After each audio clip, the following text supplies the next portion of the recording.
السلام علیکم ورحمۃ اللہ تعالی وبرکاتہ۔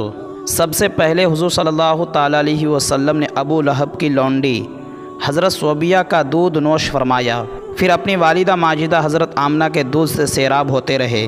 پھر حضرت حلیمہ سعدیہ آپ کو اپنے ساتھ لے گئی اور اپنے قبیلے میں رکھ کر آپ کو دودھ پلاتی رہی، اور انہیں کے پاس آپ کے دودھ پینے کا زمانہ گزرا۔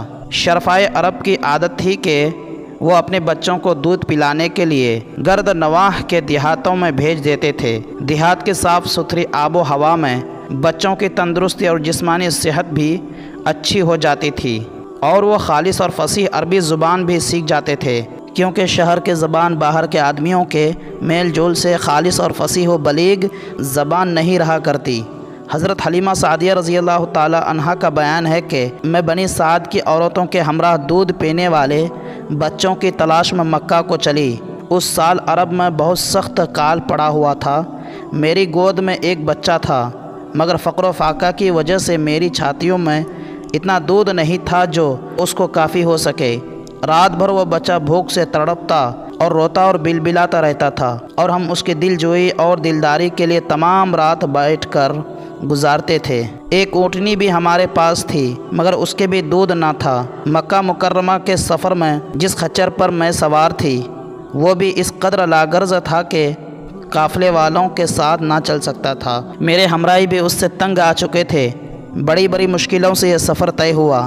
جب یہ قافلہ مکہ مکرمہ پہنچا تو جو عورت رسول اللہ صلی اللہ تعالی علیہ وسلم کو دیکھتی اور یہ سنتی کہ یہ یتیم ہیں تو کوئی عورت آپ کو لینے کے لیے تیار نہیں ہوتی تھی، کیونکہ بچے کے یتیم ہونے کے سبب سے زیادہ انعام و اکرام ملنے کی امید نہیں تھی۔ ادھر حضرت حلیمہ سعدیہ کی قسمت کا ستارہ ثریا سے بھی زیادہ بلند اور چاند سے بھی زیادہ روشن تھا۔ ان کے دودھ کی کمی ان کے لیے رحمت کی زیادتی کا باعث بن گئی، کیونکہ دودھ کم دیکھ کر کسی نے ان کو اپنا بچہ دینا گوارا نہ کیا۔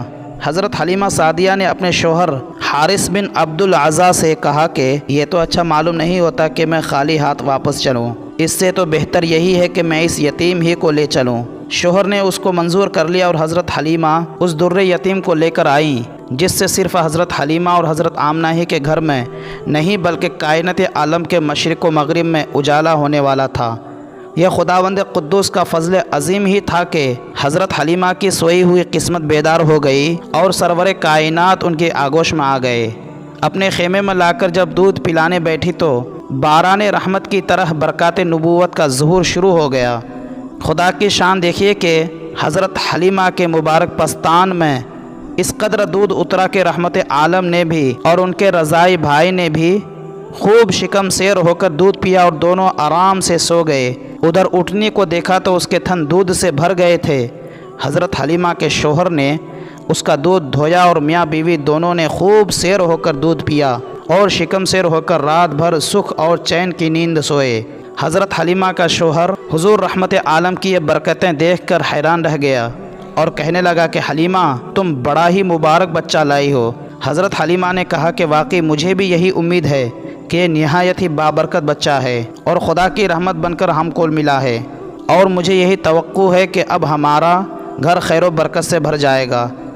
حضرت حلیمہ فرماتی ہیں کہ اس کے بعد ہم رحمت عالم کو اپنی گود میں لے کر مکہ مکرمہ سے اپنے گاؤں کی طرف روانہ ہوئے تو میرا وہی خچر اب اس قدر تیز چلنے لگا کہ کسی کی سواری اس کی گرد کو نہیں پہنچ سکتی تھی۔ قافلے کی عورتیں حیران ہو کر مجھ سے کہنے لگی کہ اے حلیمہ، کیا یہ وہی خچر ہے جس پر تم سوار ہو کر آئی تھی، یا کوئی دوسرا تیز رفتار خچر تم نے خرید لیا؟ الغرض ہم اپنے گھر پہنچے، وہاں سخت قحط پڑا ہوا تھا۔ تمام جانوروں کے تھن میں دودھ خشک ہو چکا تھا، لیکن میرے گھر میں قدم رکھتے ہی میری بکریوں کے تھن دودھ سے بھر گئے۔ اب روزانہ میری بکریاں جب چراگاہ سے گھر واپس آتی تو ان کے تھن دودھ سے بھرے ہوئے ہوتے، حالانکہ پوری بستی میں اور کسی کو اپنے جانوروں کا ایک قطرہ دودھ نہیں ملتا تھا۔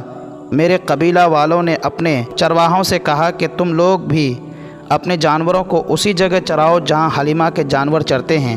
چنانچہ سب لوگ اسی چراگاہ میں اپنے مویشی چڑھانے لگے اور جہاں میری بکریاں چرتی تھیں، مگر یہاں تو چراگاہ اور جنگل کا کوئی عمل دخل نہیں تھا۔ یہ تو رحمت عالم صلی اللہ تعالی علیہ وسلم کے برکات نبوت کا فیض تھا، جس کو میں اور میرے شوہر کے سوا میری قوم کا کوئی شخص نہیں سمجھ سکتا تھا،